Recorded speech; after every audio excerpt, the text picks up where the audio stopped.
Kopinya kopi apa? Kopi Tiam. Mari minum sama-sama.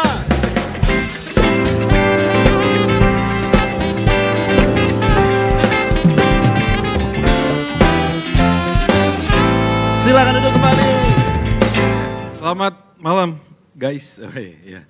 Selamat malam Bapak Ibu sekalian. Senang sekali ketemu lagi di sini ya.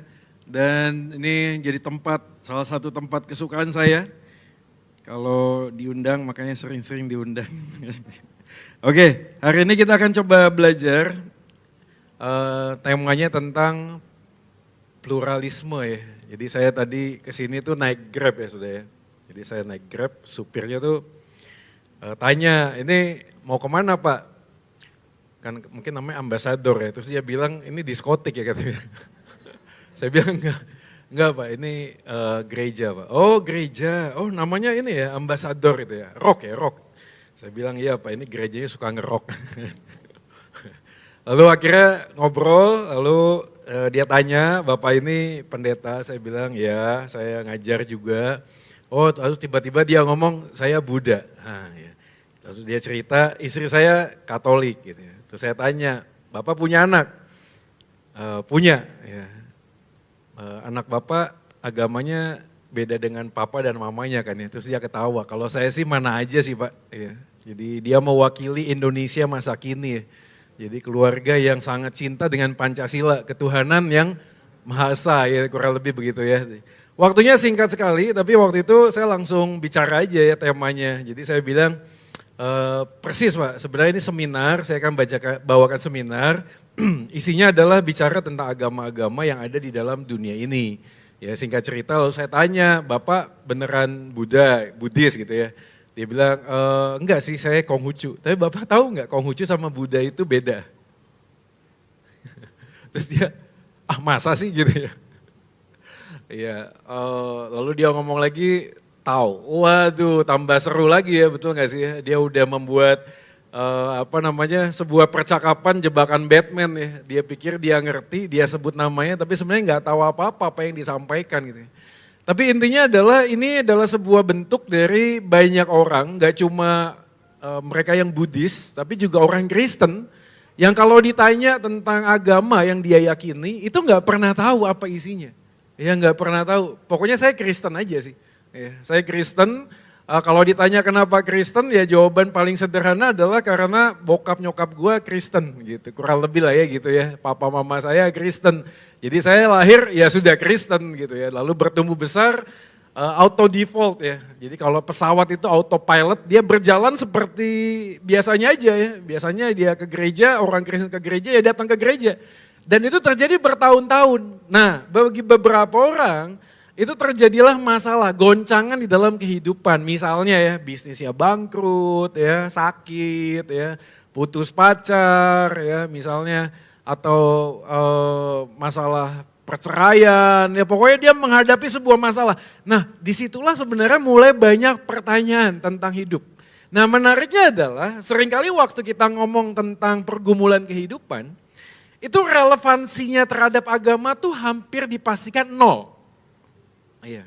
Yang mau disampaikan di dalam pergumulan itu adalah siapakah Tuhan. Iya. Jadi kalau mau ngomong siapakah Tuhan, pertanyaan menjadi menarik. Apakah Tuhan punya agama?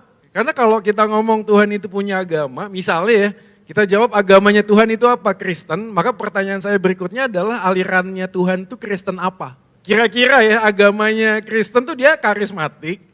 Ya betul ya, jadi kalau di sorga sana full band.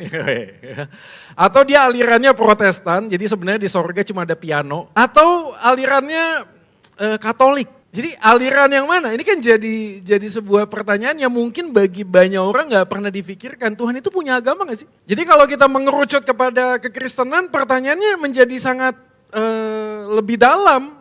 Yesus waktu datang ke dalam dunia ini agamanya apa? Ada yang ngomong Kristen. Ya Yahudi itu agama atau bukan sih? Nah, itu jadi menarik kan, ya, karena ada Yahudi, ada Yudaisme, ya, ada ajaran tentang keyahudian. Ya, apakah pada waktu pertama kali Israel dipanggil lalu dia punya agama Yahudi? Itu kan menarik ya, kan kita nggak pernah tahu ya. Pokoknya tiba-tiba ada Kristen aja gitu ya. Lalu Kristen ngomong ya ada perjanjian lama, ada perjanjian baru gitu. Ya pokoknya saya percaya aja deh ya gitu. Pokoknya lah kalau lu nggak percaya, lu nggak mau terima ya kita berantem aja. Yang menang nanti yang benar gitu ya. Jadi ilmu pokoknya sebenarnya. Nah disitulah sebenarnya yang menarik sebenarnya kita cermati. Sebenarnya waktu kita ngomong tentang pluralisme, pluralisme adalah sebuah aliran ajaran yang ingin menekankan bahwa semua agama itu tidak pernah tahu kebenaran 100%. Intinya itu. Jadi semua agama itu hanya melihat agama atau kebenaran tentang Tuhan itu setengah-setengah. Jadi pluralisme menawarkan sebuah opsi lain. Opsinya adalah semua agama ini bisa dianggap benar semua, atau you mau pilih semuanya itu salah. Karena ini formula logika yang paling sederhana. Kalau kita ngomong tentang agama yang mau kenal Tuhan di dalam keterbatasan manusia ya, kan agama kan gitu ya. Formula logikanya itu sederhana gini loh. Karena kita ini ciptaan, pengen kenal sang pencipta, maka kemungkinannya dua. Satu adalah kita semuanya tuh salah. Tentang Tuhan itu salah semua. Itu bisa dimengerti. Ya. Atau semuanya tuh benar, tapi benarnya itu setengah-setengah. Jadi kalau pilihannya semuanya benar setengah-setengah itu bisa diterima, maka kita harus mengambil sebuah keputusan atau kesimpulan semua agama itu sama. Tapi menarik kan gini, kalau semua agama sama kita mau pindah agama lain mau nggak? Enggak kan ya, betul nggak sih? Enggak kan? Kan pertanyaannya kalau sama kenapa nggak mau? Kan sama saja.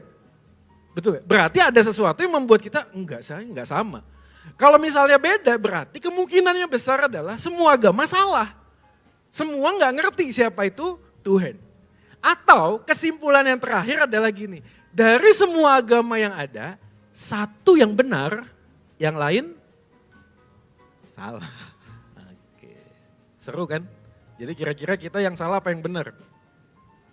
Yang benar Pak, kita kan di gereja Pak. Wah, ini kan ada Pak Darmanto di sini, ya ada Ko Yosef di sini, pasti kita benar gitu ya kan menurut kacamata kita. Kalau saya di sini sebagai ustadz kan pasti saya akan ngomong Islam paling benar. Betul gak sih? Ya kalau saya Buddhis saya akan ngomong Buddhis paling benar dan seterusnya dan seterusnya. Kenapa? Karena kebenaran itu selalu akan menjadi benar tergantung dari pilihan yang dia sudah ambil.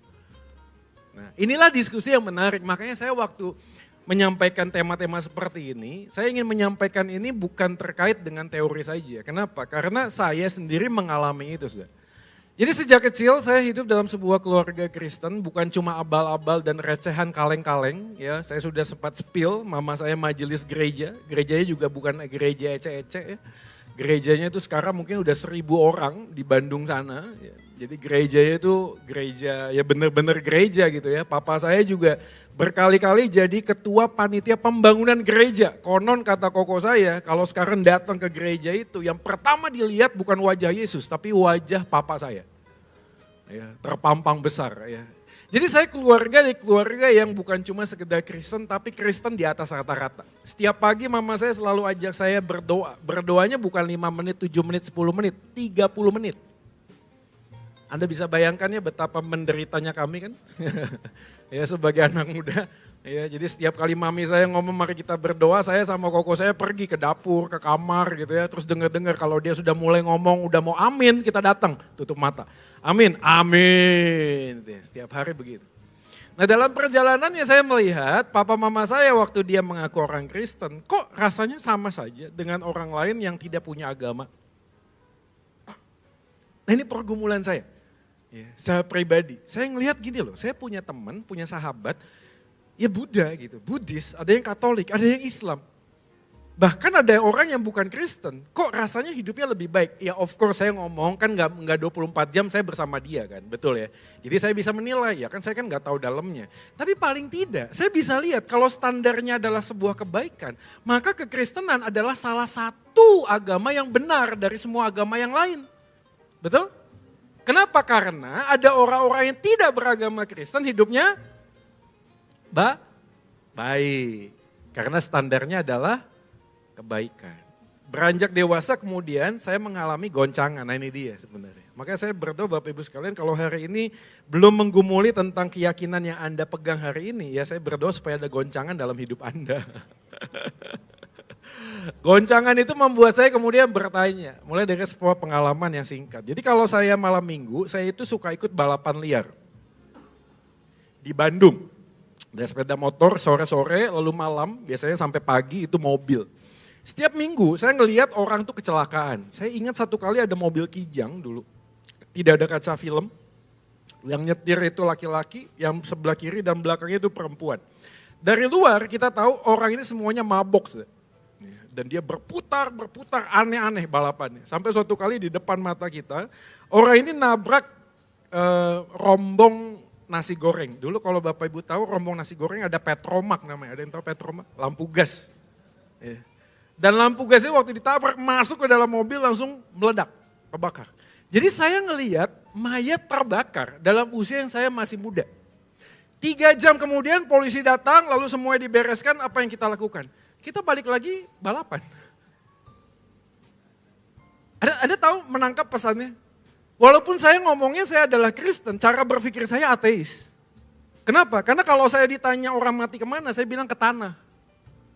Gak usah terlalu banyak ngomong cang cincong ya. Surga neraka, keadilan, penghakiman dan sebagainya itu terlalu cang cincong.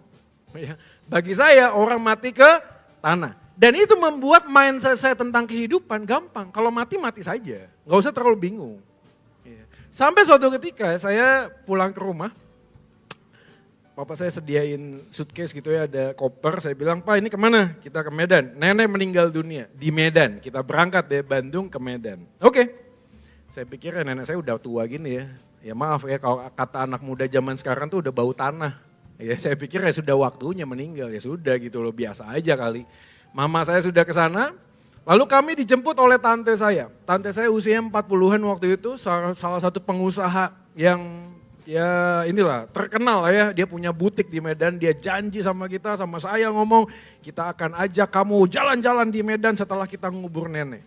Ya, tapi ceritanya menjadi sangat berbeda karena setelah tiba di rumah duka, tak lama kemudian tante saya ikut meninggal dunia. Karena serangan jantung waktu itu. Ya, dan saya ingat sekali di depan peti jenazah tante saya bilang tante ini jahat sekali karena janji sama saya mau makan kue tio pangsit jalan-jalan tapi Anda pergi duluan. Tapi anehnya pada waktu itu hati saya gelisah. Kenapa? Karena dari airport sampai ke rumah duka itu tidak sampai 2,5 jam. 2,5 jam, tante saya masih hidup. Lalu kemudian dia hari ini sudah meninggal 2,5 jam kemudian. Anda tahu apa yang saya katakan? 2,5 jam berikutnya giliran siapa ya? Mungkinkah saya? Ya, tadi udah di-mention sama Bagus ada gempa ya. Ya, malam ini kayaknya belum bisa tidur semua nih kayaknya ya, sampai saya ada WA di warga itu gerbang jangan digembok katanya. Kalau misalnya ada sesuatu gampang larinya. Ada yang ngomong begitu tuh Pak RT. Tuh. Sampai begitu saudara. Saya nggak tahu malam ini bisa tidur nyenyak nggak? Ya, atau kita tidur langsung di lapangan? Dan pertanyaan itu mengganggu saya sampai akhirnya saya tiba di Bandung. Sampai tiba di Bandung, kegelisahan itu tidak hilang saudara. Ya. Lalu kemudian saya punya langganan tukang bakso. Tukang bakso ini selalu jualan pakai rombong di pinggir jalan. Ya, dan saya nggak tahu kenapa ya, tapi setiap kali tukang bakso yang rombong di tengah jalan, di pinggir jalan gitu ya, lalu kemudian gelap dan remang-remang itu biasanya enak ya. Gitu ya. Ini juga enak, saya nggak tahu ada tikusnya, ada apanya, pokoknya enak aja. Saya tidak berani datang ke tempat itu, Anda tahu kenapa? Karena di Bandung ada angkutan kota ya, yang umum. Itu remnya itu ABS, asal berhenti syukur. Ya, jadi saya berpikir kalau saya makan bakso di tempat ini ya, terus tiba-tiba ada angkot remnya blong, nyelonong, nabrak ini rombong, saya ikut ketabrak, saya mati, saya nggak siap. Ya, disitulah mulai perjalanan saya bertanya. Pertanyaan yang sangat sederhana, kalau menurut keyakinanmu, bagaimanakah manusia bisa sampai ke surga? Dan hampir semua jawabannya mereka memberikan jawaban jadilah orang yang baik. Ya. Dan saya waktu itu melakukan hal tersebut, believe it or not. Tapi semakin saya berusaha jadi orang baik untuk masuk surga, saya merasa diri saya orang yang paling jahat. Anda tahu kenapa? Karena sebenarnya saya nggak peduli dengan orang yang saya kasihi, yang saya bantu, yang saya tolong. Yang saya pedulikan adalah supaya saya masuk surga. Betapa jahatnya saya, betul gak sih? Saya menolong orang lain seperti apa? Seperti anak tangga saya injek.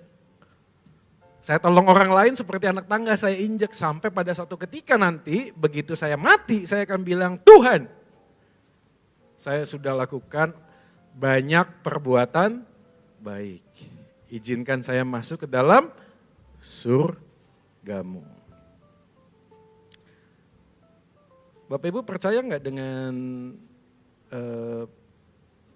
kesimpulan ini? Apakah kita harus berbuat baik untuk masuk surga? Sampai suatu kali saya berpikir begini ya, seandainya ada 2 orang yang ngebel pintu rumah saya. Begitu saya buka pintu, sebelum saya buka gerbang, saya lihat yang pertama adalah orang pakai jas. Keluar dari Alphard keluaran terbaru. Kelihatan sekali sangat necis, orang yang sangat kaya. Lalu di sebelahnya ada orang dengan celana pendek pakai sepeda pancal, sendal jepit. Saya tanya-tanya deh sama Bapak Ibu sekalian, kira-kira kalau Anda yang punya rumah, siapakah orang yang akan Anda bukakan gerbangnya dan masuk ke dalam rumah Anda? Ini dulu. Ya. Kira-kira? Ya? Yang pakai apa? Iya. Saya juga mungkin kalau misalnya begitu bisa berpikir begitu. Tapi kalau saya tanya dan saya pikir ulang, orang yang akan saya bukakan gerbang dan saya ajak masuk ke rumah, tidak terkait dan tergantung dengan apa yang dia bawa dan apa yang dia kenakan. Betul? Yang saya ajak masuk ke dalam rumah adalah siapa yang saya kenal. Kalau yang saya kenal naik Alphard, begitu lihat, halo bro, masuk aja. Nggak dikunci kok, betul? Sebaliknya kalau orang yang naik sepeda pancal saya kenal, saya akan mengatakan hal yang sama. Halo bro, masuk aja, nggak dikunci kok. Jadi bukan apa yang dia pakai, bukan apa yang dia bawa yang membuat orang tersebut bisa masuk rumah saya, betul? Tapi siapa yang saya kenal. Analogi ini membuat saya berpikir kalau surga adalah rumahnya Tuhan, lalu saya datang ke surga naik Alphard, pakai jas dan necis, lalu saya bilang, halo Tuhan, dan Tuhan menjawab, kamu siapa? Lalu apa yang Anda lakukan? Loh Tuhan, ini saya, lihatlah Alphard saya. Aneh gak sih? Aneh. Apa hubungannya? Tuhan, ini saya, lihatlah sepatu saya. 40 juta Tuhan. Apa hubungannya? Tuhan ini saya, jaket saya ini wangi. Nah, Tuhan bilang apa hubungannya? Kenapa? Karena aku tidak kenal engkau. Sama sudah. Dari situlah titik balik saya berpikir bahwa ternyata kalau memang kesimpulannya adalah kalau satu agama benar dan yang lain salah, berarti yang satu itu adalah Buddhis. Bingung semua. Ya sudah sekali, saya berapa menit lagi ya? Ya silakan ya. Kalau saya disuruh ngomong gini bisa 1,5 jam saya. Silakan terus ya.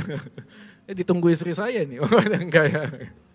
Ya dari situlah perjalanannya akhirnya saya kemudian belajar sungguh-sungguh. Ya. Kenapa saya belajar sungguh-sungguh? Karena saya tahu dan sadar adalah the mother of clarity is comparison. Comparison is the mother of clarity. Perbandingan adalah ibu dari sebuah kejelasan. Kalau kita ngomong uang ini palsu, uang ini asli, maka saya harus tahu yang seperti apakah yang palsu. Makanya setiap kali ada penjelasan, hati-hati uang palsu dikasih penjelasan Om. Bukan cuma sekedar belajar tentang yang asli. Nah hal yang serupa yang kemudian kita coba pahami bersama. Yohanes 14 ayat 6. Ada yang hafal? Kata Yesus kepadanya, kan gitu ya. Akulah jalan dan kebenaran dan hidup, tidak ada seorang pun yang datang kepada Bapa kalau tidak melalui aku. Ini ayat 6, kalau Anda membaca ayat 1, kalimatnya menarik. Yaitu perkataan dikatakan demikian, janganlah gelisah hatimu, percayalah kepada Allah, percayalah juga kepadaku. Kalimat ini menjadi sebuah konfirmasi. Kenapa? Karena sepanjang saya belajar tentang agama, tidak ada satu orang nabi pun atau tokoh agama tertentu yang pernah mengklaim dirinya adalah kebenaran. Even sampai dengan saat ini Bapak kita yang kita hormati, Bapak Muhammad, masih didoakan supaya dia bisa diterima di sisi Gusti Allah. Kalau kita belajar tentang konsep ini, kemudian kita memahami bahwa kebenaran, jalan, dan hidup itu tidak pernah bisa dipisahkan. Sesuatu yang bersifat jalan itu menunjukkan sebuah destinasi. Your final destination will determine your direction, arah, tujuan. Dan orang yang bisa mengetahui jalan kehidupan, jalan final destination adalah orang yang hidup. Loh kok bisa begitu Pak? Karena waktu kita belajar tentang kehidupan, hidup itu bukan sekedar bios yang kelihatan, tapi juga zoe, hati. Maka Alkitab berkali-kali mengatakan jagalah hatimu. Karena masalah utama manusia bukan di luar sana tapi di dalam. Nah problem inilah yang kemudian disodorkan kepada berbagai macam agama. Yuk kita tanya, hai teman-teman kita, saudara kita yang Buddhis. Bagaimana caranya supaya engkau bisa menemukan kebahagiaan sejati? Dia ngomong pokok masalah utama dari Buddhis adalah keinginan. Jadi setiap kali engkau ada keinginan, maka engkau tidak akan menemukan kebahagiaan. Maka kunci menemukan kebahagiaan adalah menghilangkan keinginan. Menjadi problematika, of course menjadi problematika. Kenapa? Karena untuk bisa jadi baik pun kita butuh keinginan. Lalu kita sodorkan hal yang serupa kepada rekan-rekan kita yang Hinduisme. Hindu mengatakan bagaimana kalau kita bisa menemukan kebahagiaan yang sejati, jalan dan final destinasi kehidupan kita. Lalu dia berkata berputar seperti roda samsara sampai kemudian Anda menemukan kebahagiaan. Melalui apa? Karma baik, karma yang buruk. Maka orang tertentu ketika dia hidup, jiwanya akan terus berputar. Sampai berapa kali? We don't know, bisa ribuan kali. Saya pernah tanya profesor saya di India sudah, yang mantan orang Hindu. Salah satu pergumulan yang dia hadapi mentok karena dia tidak menemukan sebuah kepastian, kejelasan. Sama persis seperti seseorang yang mempunyai keyakinan, kepercayaan tradisi tertentu. Dia belajar ke seorang suhu, dia belajar dengan level yang sangat tinggi sampai suatu kali muridnya bertanya kepada sang suhu, "Suhu, Anda sudah mengajarkan saya banyak hal tentang nilai-nilai kehidupan dan bagaimana kita menghidupi dunia ini. Pertanyaan saya, apa yang terjadi ketika kita nanti meninggalkan dunia ini?" Lalu sang suhu mengambil teh panas dalam sebuah cangkir. Ini menarik sekali. Lalu kemudian dia membuka tutupnya. Lalu dia bertanya, apa yang Anda lihat? Sang murid berkata, saya tidak lihat apapun. Dia kembali menutup teh panas tersebut. Lalu kemudian dia membuka perlahan-lahan, dia mengatakan, apa yang Anda lihat? Dia lihat, saya melihat uap air keluar. Lalu suhu bertanya, kemanakah uap air itu? Saya tidak tahu. Lalu sang suhu berkata, demikianlah hidup kita setelah kematian. Hidup dalam dunia yang sementara ini aja banyak pertanyaan yang kita tidak bisa jawab. Bagaimana mungkin kita bisa mengerti kehidupan setelah kematian? Ini muncul kepada orang teman-teman kita yang Hinduisme. Maka bagi mereka yang terpenting dan terutama adalah hidup meditasi. Belajar untuk menemukan sebuah kebahagiaan melalui apa? Bersatu dengan semesta. Kita sodorkan hal yang serupa kepada saudara rekan kita yang Muslim. Lalu bagaimanakah Anda bisa menemukan kebahagiaan yang sejati? Dia mengatakan siratul mustaqim, jalan yang lurus. Di dalam jalan yang lurus itu yang tipis sekali seperti rambut dibelah. Anda akan berjalan di sana. Anda akan menemukan kebahagiaan yang sejati. Pertanyaan yang sangat sederhana adalah bagaimana kita bisa menjalani jalan tersebut? Dia ngomong berbuatlah yang terbaik. Insya Allah di bulan Ramadan ini semua kebaikan Anda akan dikalikan ribuan kali lipat. Saya pernah satu pesawat dengan satu orang anak muda yang saya lihat religius sekali karena pada waktu penerbangan dia melakukan sembahyang.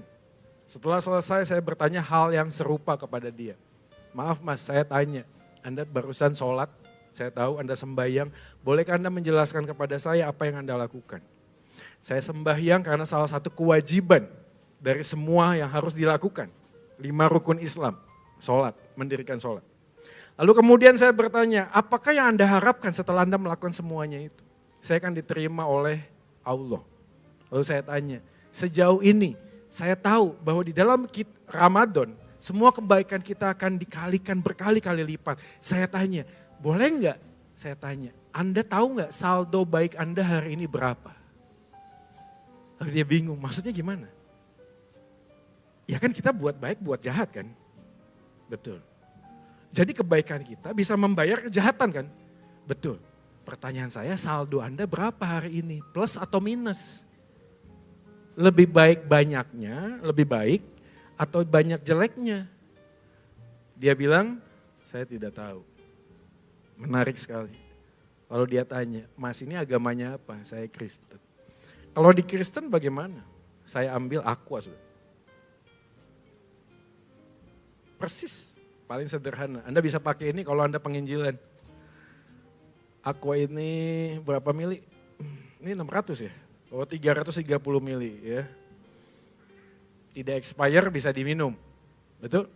Tapi seandainya saja sebelum saya minum saya tetesi racun tikus yang mematikan 0,01 mililiter setetes masuk ke dalam. Lalu saya tanya sama Mas ini, Mas mau minum gak? Enggak mau. Saya ulang lagi ya, yang bagus berapa? 330 mili. Yang jelek berapa? 0,01. Gak apa-apa, cincai lah. Minum saja. Dia tersenyum, dia bilang gak mau. Saya tanya kenapa? Karena walaupun hanya setetes, itu sudah merusak yang banyak. Terus saya bilang di iman Kristen, hanya satu dosa saja merusak seluruh perbuatan yang baik. Dengan demikian kita tidak mungkin bisa datang kepada Tuhan. Lalu dia tanya lagi, kalau begitu Pak, di dalam dunia ini tidak ada yang bisa masuk surga. Saya bilang jawaban Anda benar sekali. Karena dalam kekristenan bukan karena kita baik kita diterima oleh Tuhan. Tapi karena Tuhan yang mau mencari orang berdosa, dia menanggung dosa kita. Maka kita menemukan jalan yang pasti. Saudara dari pergumulan ini saya menemukan bahwa ada banyak hal yang kita perlu pikirkan. Ini baru ngomong tentang akses kita dengan Tuhan. Tapi tahukah Anda bahwa setiap agama selalu ada muncul titik awal.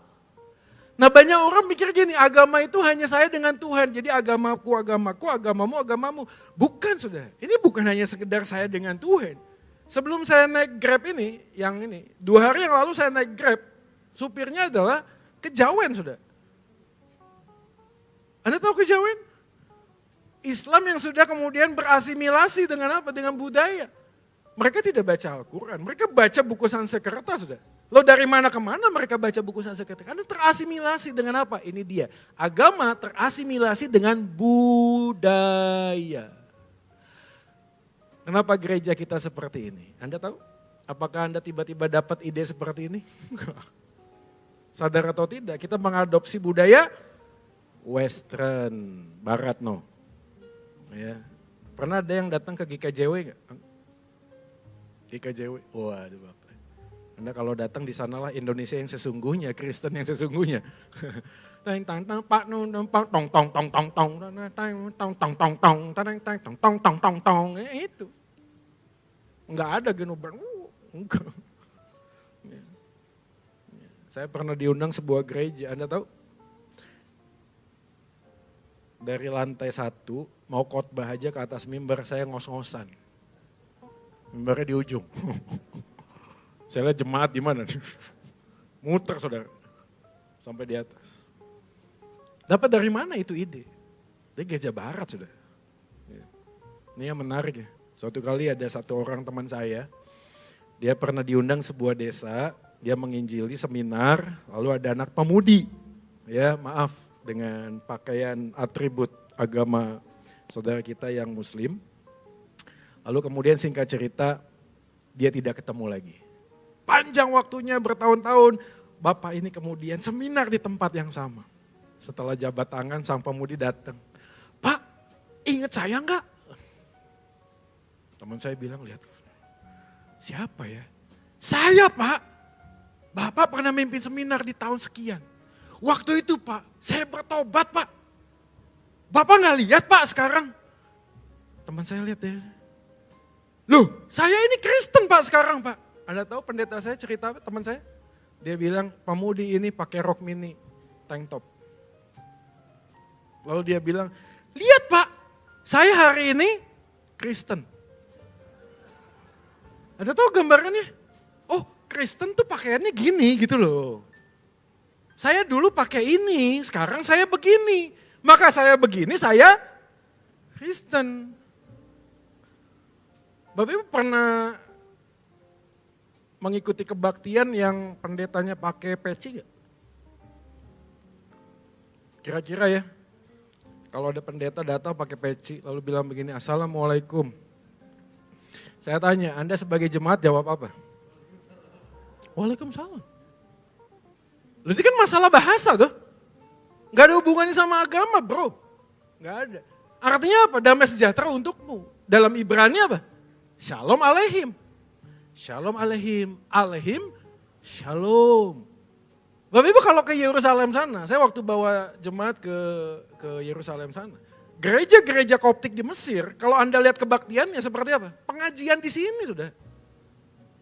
Loh kok bisa begitu Pak? Karena Alkitabnya dalam bahasa Arab. Loh iya toh, gimana sih? Sebelum Islam ada, Arab udah ada Om.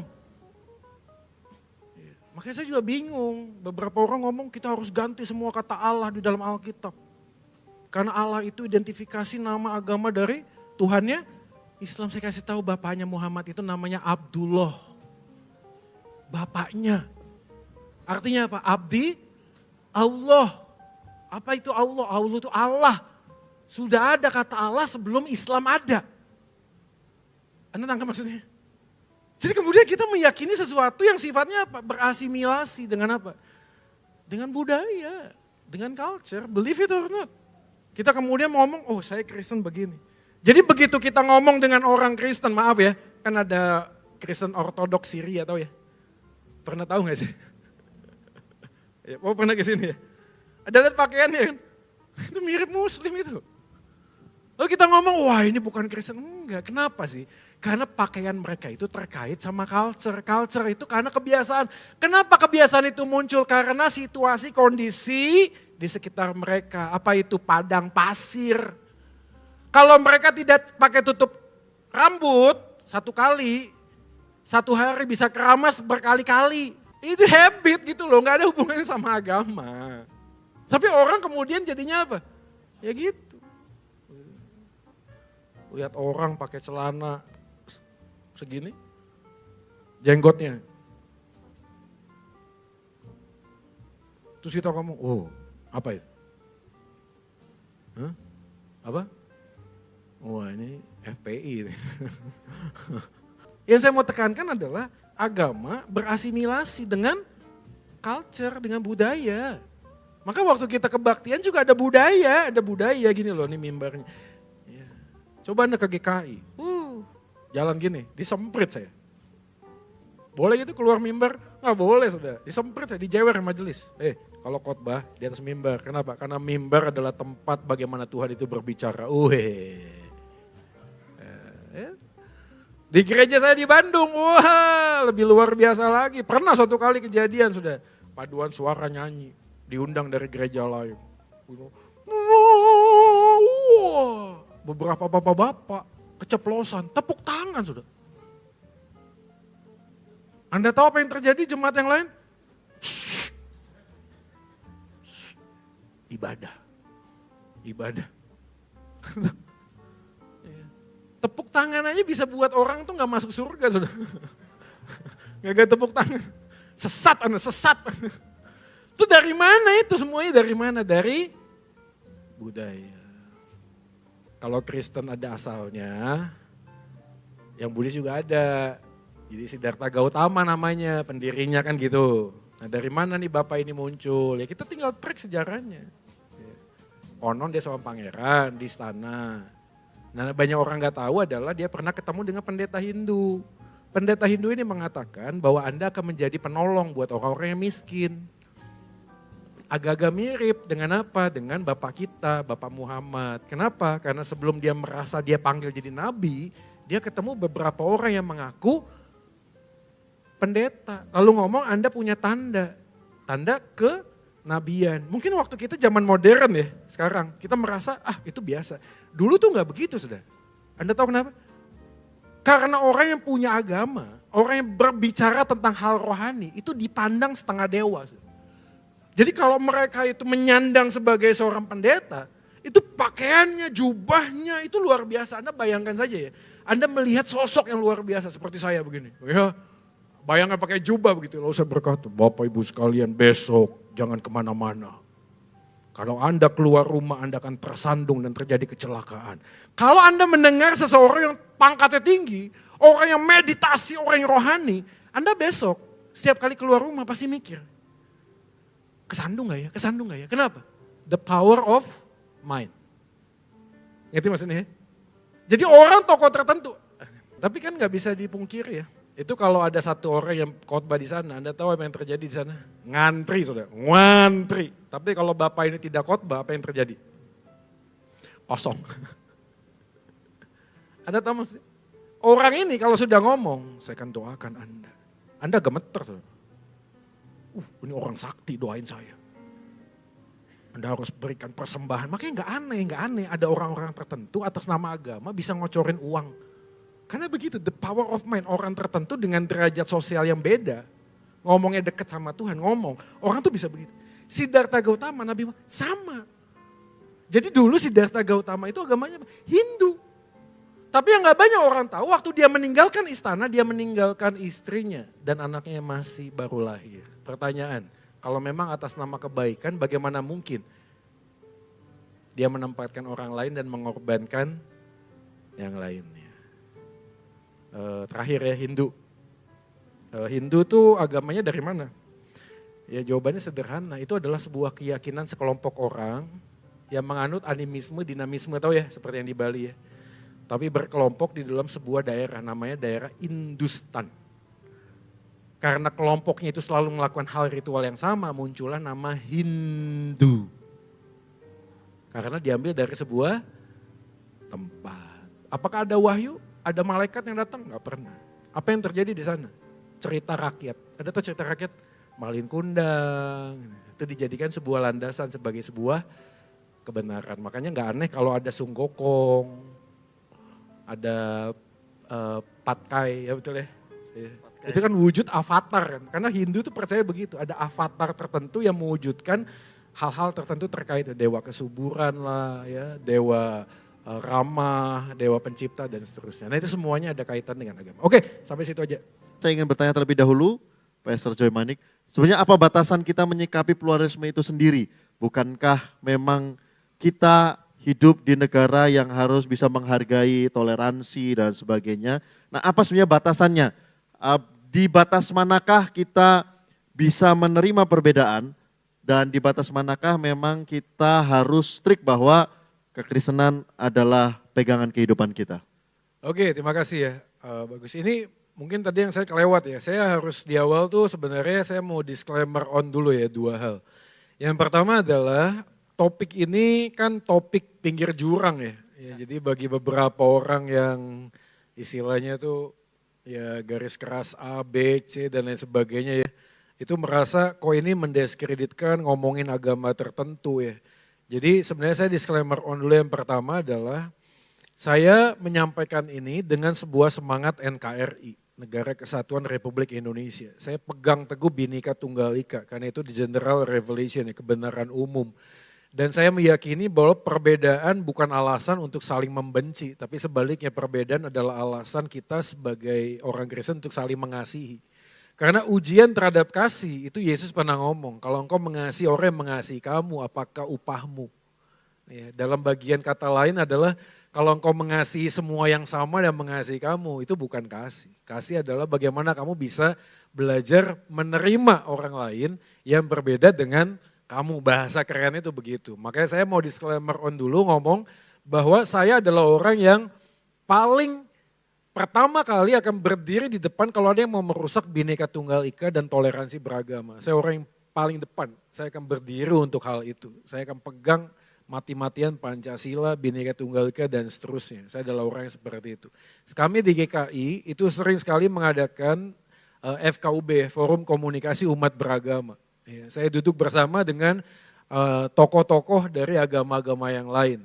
Saya juga beberapa kali diundang di Universitas Trunojoyo Madura, ya, dialog lintas agama dengan ustadz, ya, dengan dokter-dokter dari Arab, ya, itu biasa saja sudah, ya, no problem at all. Kenapa? Yang kita sampaikan adalah sebuah bukti akademis. Kita bukan sedang ngomong tentang mendiskreditkan atau menista agama apalagi. Saya tahu beberapa orang mengatakan bagaimana mungkin kamu bicara tentang agama tertentu kalau kamu tidak tahu penafsirannya. Saya juga setuju karena saya juga tahu orang lain tidak bisa menafsirkan Alkitab sebagaimana dia mau. Nggak bisa. Makanya yang saya sampaikan adalah semuanya terkait dengan studi literatur. Jadi kalau you tidak percaya, you tidak terima, silakan langsung bantah literatur yang ada. Nah beberapa kali yang terjadi kalau diskusi adalah rekan-rekan kita yang bukan Kristen itu menggunakan literatur bid'ah atau orang-orang Kristen yang sudah masuk dalam kapasitas kontemporer atau sesat atau bidat. Ya, jadi jangan aneh kalau ada orang kok diskusi dia pakai bukunya profesor, ya, master, ya, tentang agama. Tapi jalurnya itu sudah jalur yang saksi Jehovah dan teman-teman sudah. Jadi jangan aneh gitu. Orang tuh jangan bingung. Jadi makanya kita waktu ngomong tentang sebuah kebenaran, kita ngomong kebenaran itu yang objektif. Apa sih yang objektif gini? Orang suka Japanese car, orang suka American car, orang suka Korean car. Itu selera. Of course kita nggak bisa debat. Tapi yang kita bisa diskusikan adalah mobil itu ada bannya. Itu kita bicara bannya. Bannya kenapa itu bulat itu kotak misalnya. Kenapa bannya begini, harus ada bannya. Karena ban adalah satu bagian dari mobil sama. Jadi itu yang pertama ya, jadi kita diajar untuk toleransi. Jadi Bapak Ibu kalau hadir di sini, lalu nanti pulang dari seminar ini jangan ngomong-ngomong, lu tahu gak sih, lu Siddhartha Gautama tuh gak tahu apa-apa. Siddhartha Gautama tuh ninggalin istrinya. Bahaya. Bukan begitu saudara, itu bukan cara mainnya begitu saudara ya. Ya enggak begitu, kita enggak dipanggil seperti itu. Itu yang pertama. Yang kedua adalah panggilan kita sebagai orang yang percaya adalah kasih. Yesus berdoa supaya aku seperti aku dan Bapa adalah satu, demikianlah engkau satu. Supaya melalui kasih orang lain bisa lihat siapa? Yesus. Makanya hukum yang utama dan terutama apa? Kasihlah Tuhan Allahmu, betul? Kasihlah sesamamu manusia. Itu kalimat nggak ada asteriknya, nggak ada syarat dan ketentuan berlaku, nggak ada. Sesamamu manusia itu bukan yang agamanya sama, kulitnya sama, pandangannya sama, sama-sama GBI Rock, enggak loh. Sama-sama GKI, enggak. Sesamamu saudara. Ya. Anda tahu sesamamu digambarkan apa oleh Yesus, masih ingat?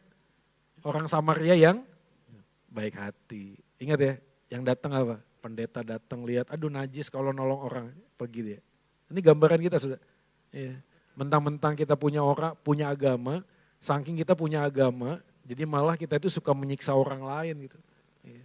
Kita punya agama, kita malah nuding-nuding, nyalahin yang lain. Enggak sih, kita tetap punya itu. Makanya pertanyaannya Bro Bagus ini bagus sekali, namanya bagus kan. Jadi sangat bagus sekali.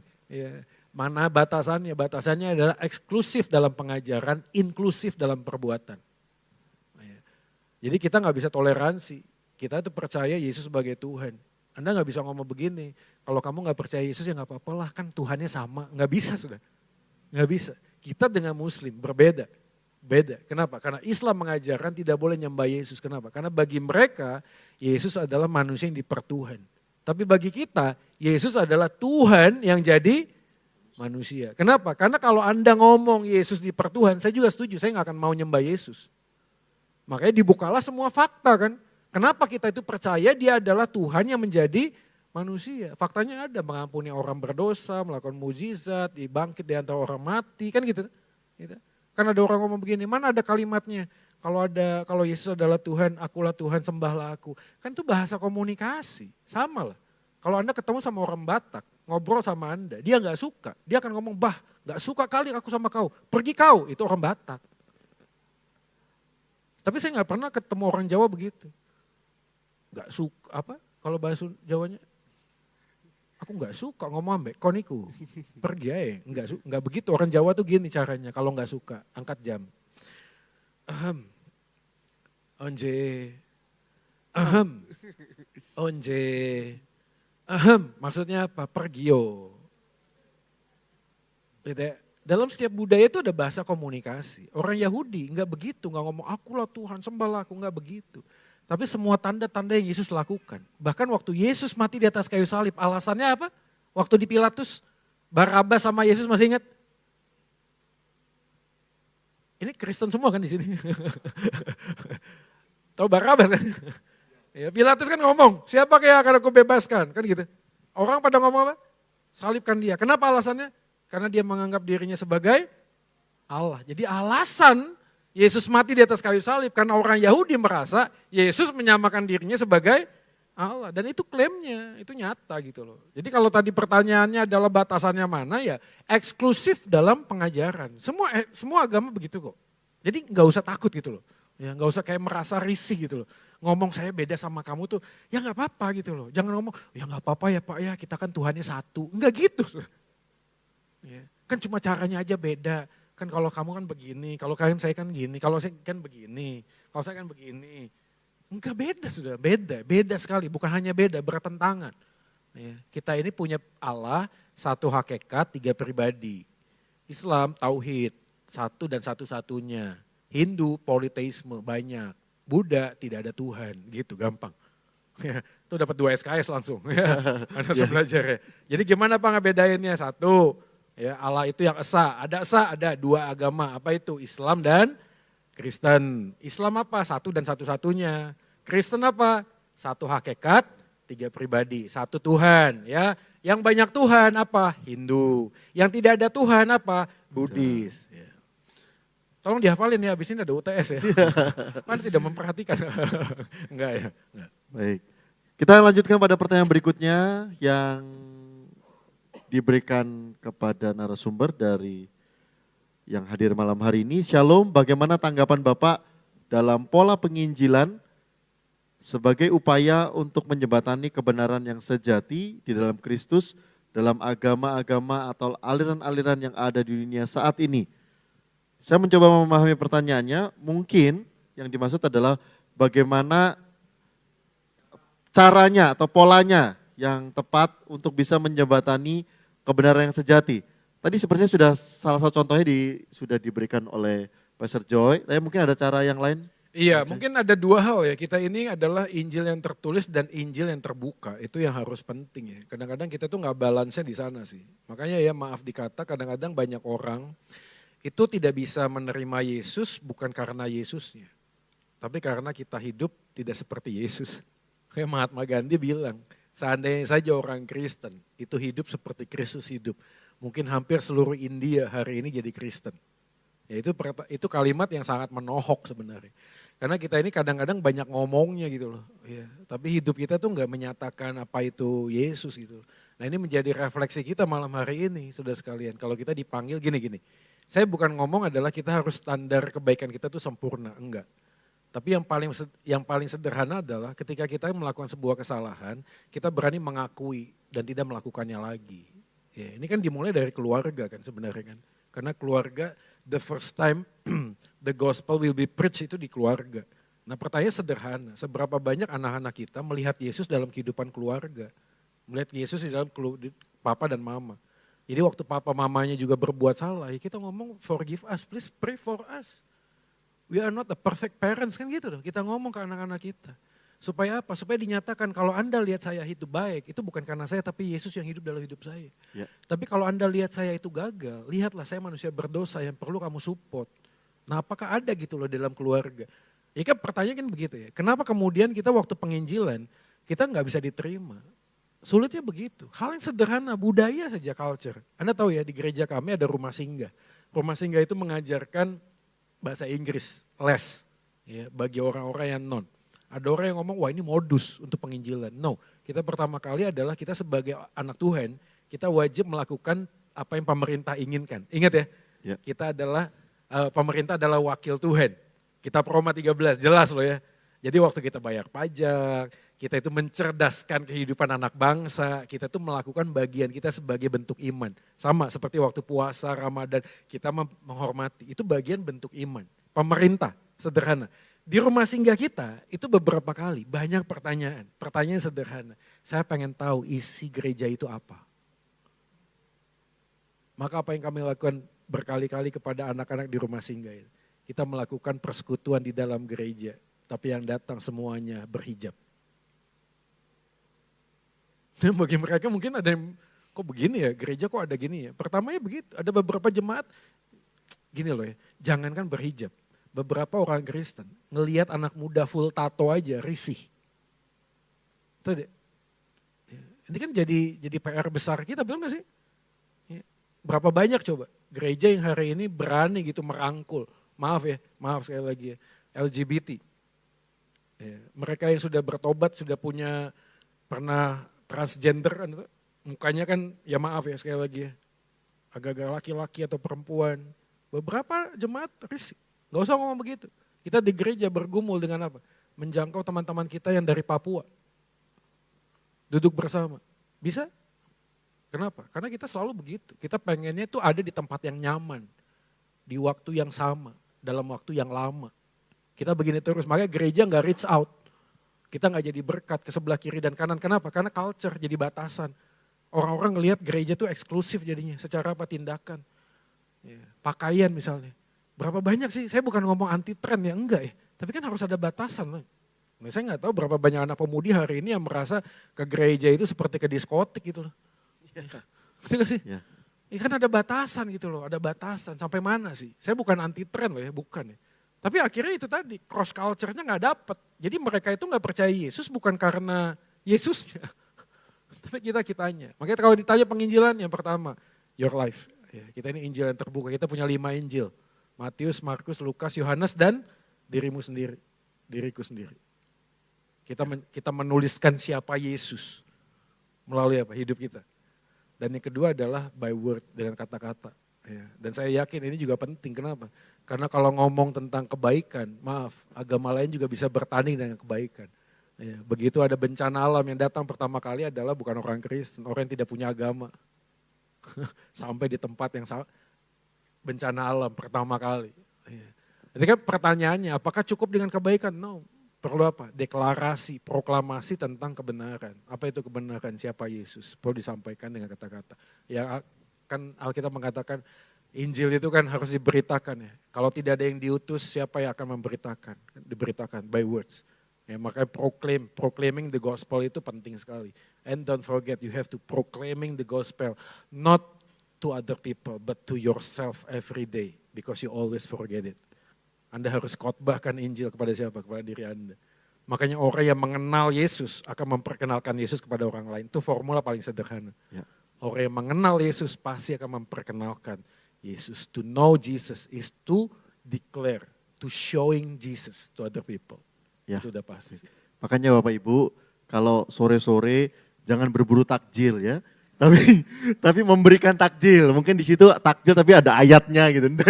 Loh kok ada ayatnya ya gitu. Kebiasaan. Enggak sih, kalau saya sih enggak. Ya itu tadi ya, kalau menurut saya ya, ini sekali lagi ya. Kalau tadi tanya penginjilan ya. Saya dalam posisi yang tidak setuju begitu. Ya. Jadi kalau you want to share the kindness, ya udah.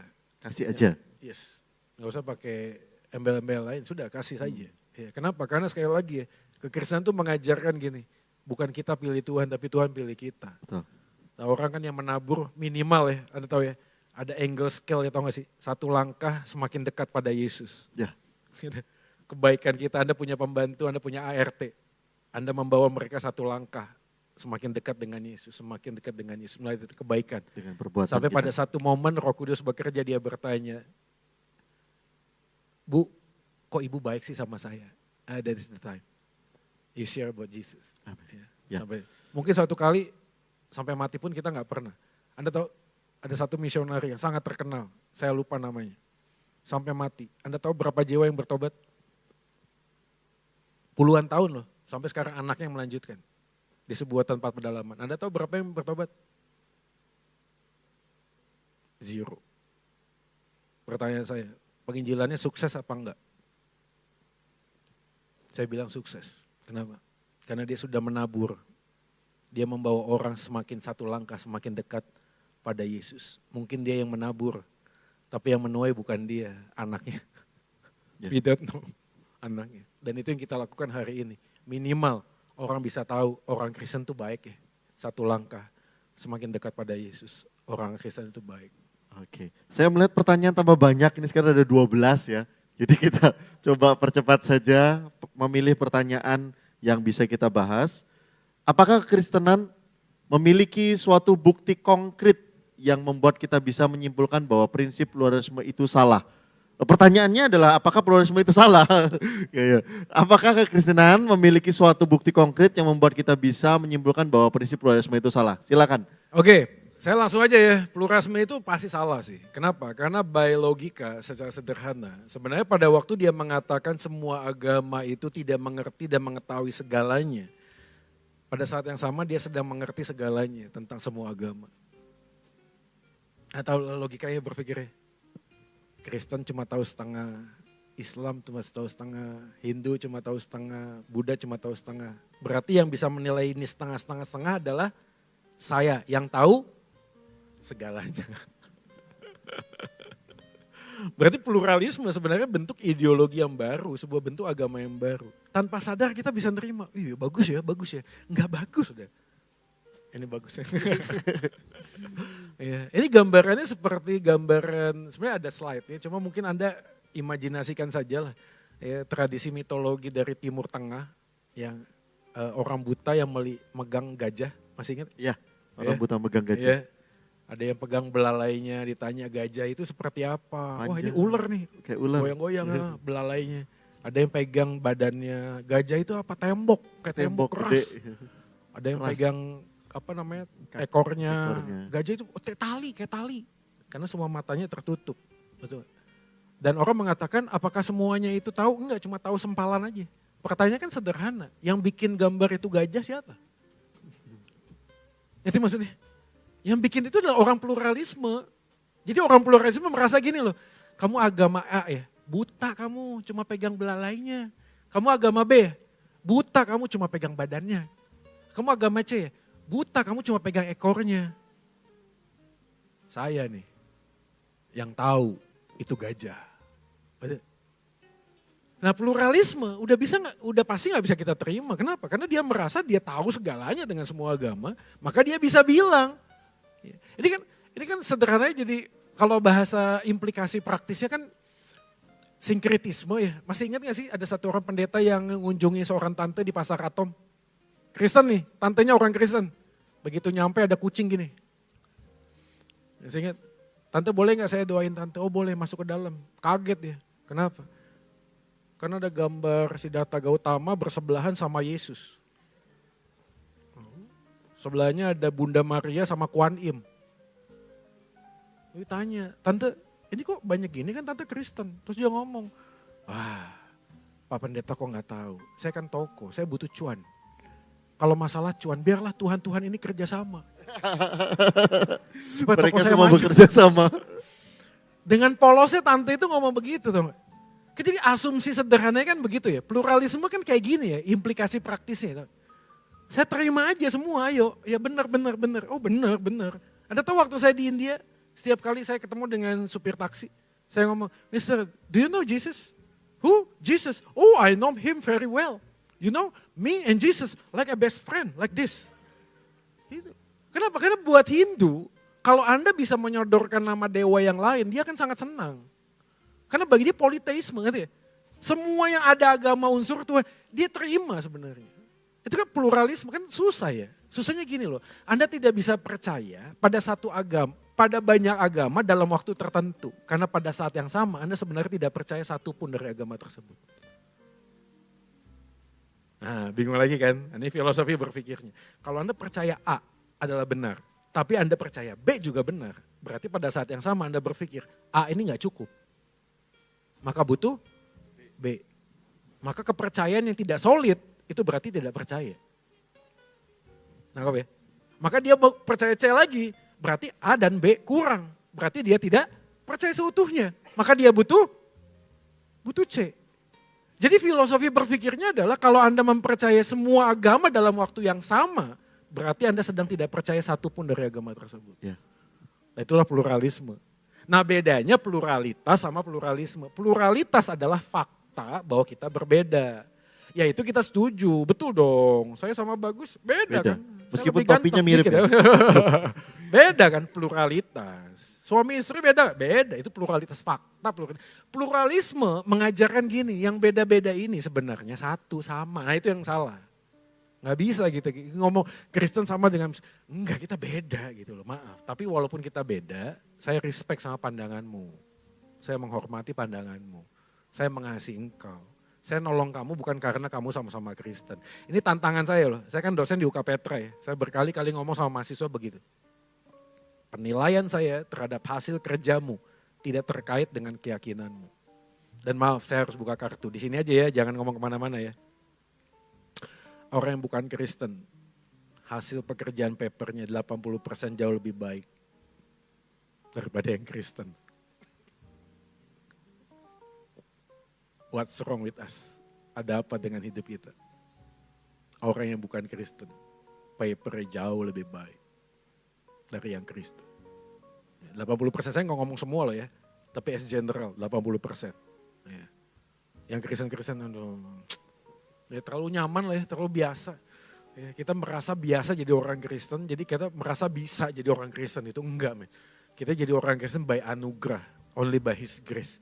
Jadi kalau orang hidup dalam anugerah Kristus, hidup hari-harinya itu pasti akan bersandarkan anugerah. Perhatikan baik-baik. Kasih Yesus luar biasa. Maka orang yang hidup di dalam Yesus tidak mungkin hidup biasa-biasa. Ya. Kalau kasih Yesus luar biasa, hidupmu pasti luar biasa. Di Pasti atas luar rata-rata. Orang akan melihat kamu beda. Sedikit spill ya. Di rumah saya itu terjadi percekcokan. Masalahnya adalah jalan di rumah itu banjir terus. Maka RT mengusulkan di paving. Rapat sampai 3 kali deadlock. Kenapa? Karena ada warga yang ngomong, saya nggak mau di paving. Kan aneh ya, ngerti gak sih? Itu kan jalan kan dipakai sama-sama. Masa maksud paving, rumahmu enggak? Jadi jengglong gitu. Kan saya mau ke rumah saya lewat jalanmu gitu loh. Kan nggak bisa gitu. 3 kali. Sampai suatu kali saya gemes. Saya bilang begini, Bapak Ibu sekalian, saya mau sampaikan pendapat saya. Saya Kristen, saya percaya saya punya Tuhan namanya Yesus. Dia adalah Tuhan yang meninggalkan surga, tidak egois datang ke dalam dunia untuk menyelamatkan manusia yang berdosa. Saya bilang begini, kalau kita tidak menempatkan kepentingan orang lain di atas kepentingan kita gak akan kemana-mana. 1 bulan setelah rapat, jalan di paving. 2 minggu setelah itu beberapa bapak-bapak ketok rumah saya bilang begini, Pak boleh enggak ke depan saya minta Bapak jadi RT kami di sini. Betul. Saya menyampaikan apa yang saya yakini, as simple as that. Hidup saya nggak usah ngomong malu-malu tentang Tuhan, enggak. Semua orang punya Tuhan kok, semua orang berhak ngomong. Saya bilang ini filosofi kehidupan saya. Saya pegang adalah hidup adalah anugerah. Yesus saja tidak menempatkan kepentingan dirinya. Gimana mungkin kita menempatkan kepentingan diri kita gitu loh. Hal yang sederhana kan, dalam pernikahan, dalam kehidupan bergereja. Kalau semuanya suka-suka ya gak akan pernah kemana-mana lah. Makanya walau Filipi pasal 2 kan, dalam hidupmu bersama, satu kepentingan. Tempatlah kepentingan orang lain di atas kepentingan kita. Seperti Yesus yang tidak menganggap kesetaraan sebagai Allah harus dipertahankan. Melainkan telah mengosongkan dirinya, kan begitu. Nah itu kan filosofi kehidupan yang dinyatakan lalu kekristenan. Ya kan kita jalani. Gampang gak gampang. Tahu susah, tapi by grace. Makanya orang yang hidup di dalam kasih Yesus yang luar biasa. Gak mungkin hidupnya biasa-biasa. So very impossible. Kita lanjutkan pertanyaan berikutnya, silakan. Kesadaran akan kebenaran apakah karena panggilan Tuhan atau karena pencarian kita? Oke, jawabannya adalah true faith oleh seeking understanding.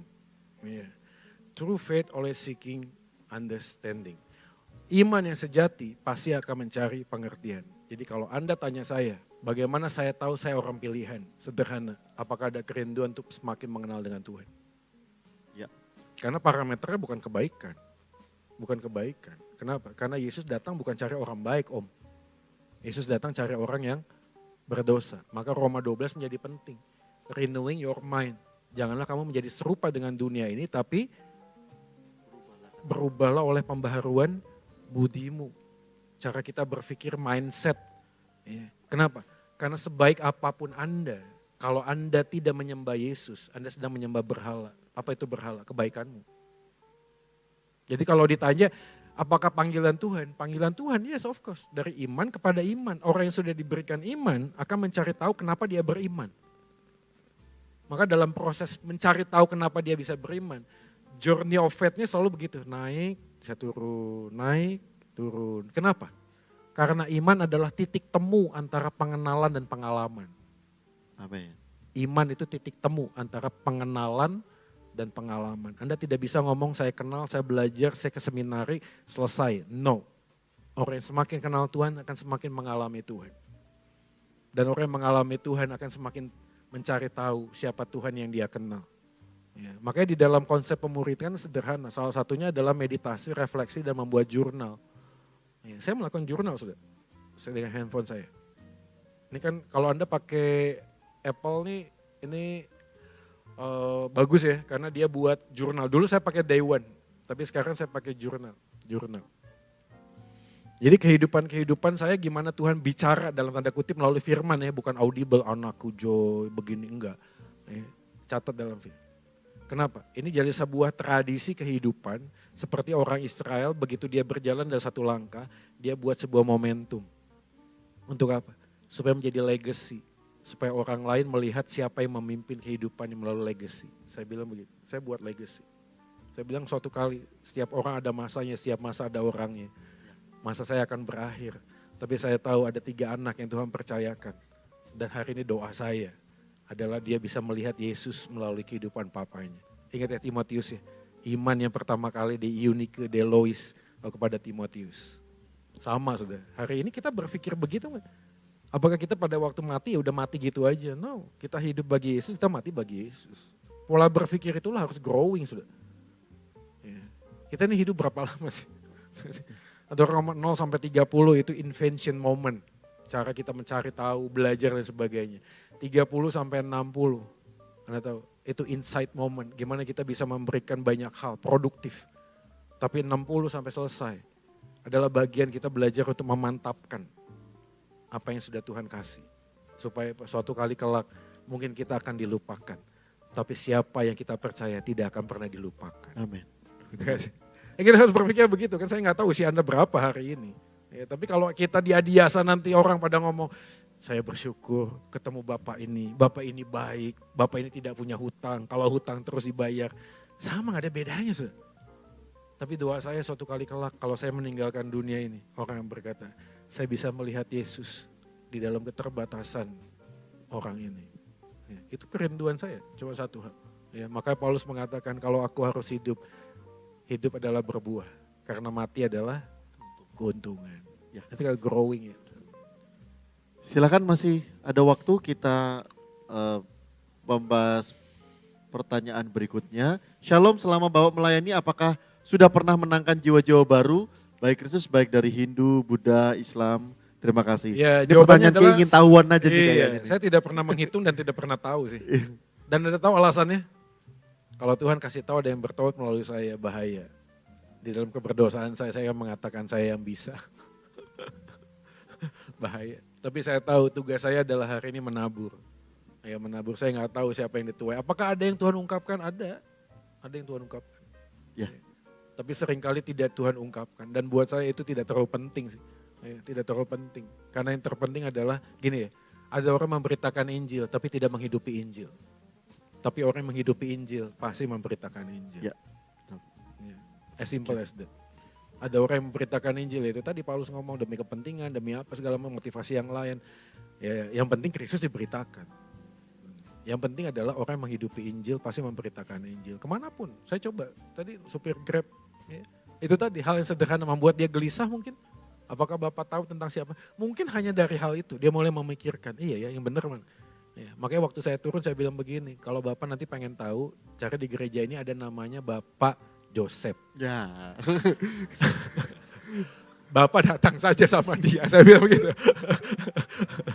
Ini Pak, saya waktu turun saya bilang. Nah ini Joseph Ko atau Joseph Bagus nih? Oke. Pertanyaan berikutnya, kita masih ada waktu sedikit, silakan next. Oke, tadi sudah dijawab mungkin ya, bukankah kita Bhinneka Tunggal Ika? Oke. Menurut Pastor, bagaimana dengan daerah-daerah tertentu yang menganggap bahwa budaya di daerah tersebut lebih kuat daripada kepercayaan agama? Contohnya nikah adat terkadang lebih kuat dari nikah di agama. Ini mungkin pendapatnya Oke, Pastor Joakim. jadi saya harus disclaimer lagi ya, saya bukan anti tradisi dan budaya, enggak ya. Budaya itu cara Tuhan berbicara kepada umat manusia. Ya, tapi di dalam budaya ada beberapa hal yang kita perlu satu, improvisasi, koreksi. Ya, dia bisa blend. Contoh misalnya, ada kepercayaan tertentu 40 harian. Jadi kalau orang meninggal 40 hari. Bagi kepercayaan tertentu 40 hari roh itu gentayangan. Ya, masih ada sesuatu yang lupa. Nah jangan lupa ya kasih ayam saya makan misalnya ya. Jangan lupa ini 40 hari ya, 40 hari. Tapi di Kristen kita masih melakukan 40 hari. Tapi isinya kita ganti. Ya, apa itu? Ucapan syukur. Ya, terima kasih karena selama 40 hari Tuhan pelihara keluarga yang ditinggalkan. Kepastian akan keselamatan. Masih ada 40 hari itu improvisasi. Memberikan makna yang baru. Apakah ada yang kedua? Ada. Yang kedua adalah menolak. Ya, beberapa tradisi tertentu udah nggak bisa gitu, nggak bisa diterima ya, karena memang menyalahi. Ya, yang ketiga adalah memberikan alasan. Nah tadi saya lihat ada yang cengbeng dan lain sebagainya ya. Ya kita mulai tadi yang bertanya mencoba tentang untuk cengbeng. ya, mengulang motivasi sebenarnya. Karena kalau Anda tanya saya, apakah saya ke kuburan bapak saya? Iya.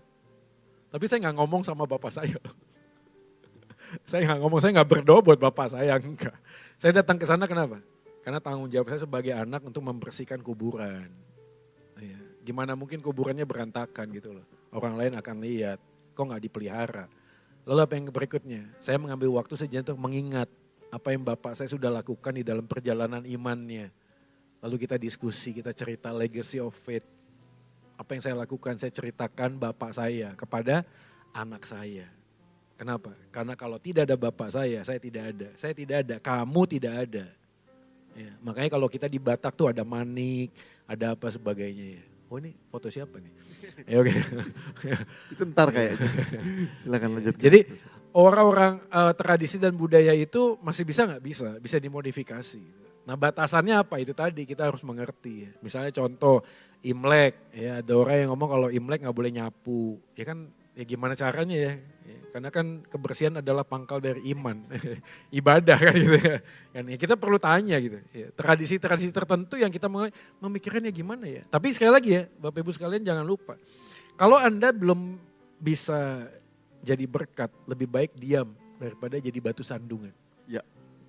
Itu filosofi kehidupan. Kalau Anda belum bisa menjadi berkat, lebih baik Anda diam. Ya, maksudnya diam tuh gimana? Ya beberapa kali kan kita punya kelompok keluarga yang berbeda ya. Kalau misalnya ada acara tertentu, apa yang harus dilakukan? Datang. Kenapa? Karena kehadiran Anda representasi dari kehadiran Tuhan. Ada banyak orang Kristen yang begitu tuh, terlalu rohani, saya nggak mau, itu dosa, itu setan. Gitu. Ya, saya pernah ketemu sama anak pemuda, dia tersandung. Kenapa? Karena pada waktu dia bertobat, bapaknya belum. Lalu dia undang pendetanya ke rumah. Begitu pendetanya datang, dia lihat ada meja ukiran naga. Dia bilang bawa keluar ada setannya bakar. Ini lukisan ada setannya bakar. Bapaknya malah jadi batu sandungan. Kenapa? Karena itu masalah di Paulus. Boleh gak sih makan makanan dipersembahkan kepada dewa? Paulus ngomong apa? Boleh, kenapa enggak? Betul gak? Tapi kalau ada orang lain yang tidak kuat imannya, belum mengenal Tuhan, lebih baik kamu jangan makan. Ya batu sandungan. Kenapa? Enggak membangun.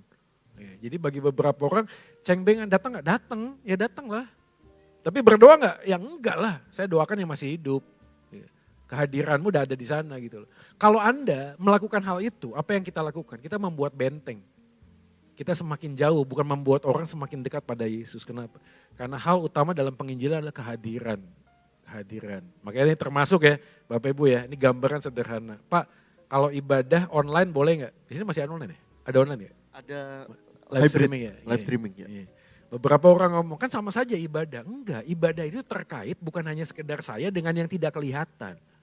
Tapi juga dengan yang kelihatan. Kenapa? Karena Alkitab mengatakan, mana mungkin kamu bisa mengasihi Tuhan yang tidak kelihatan.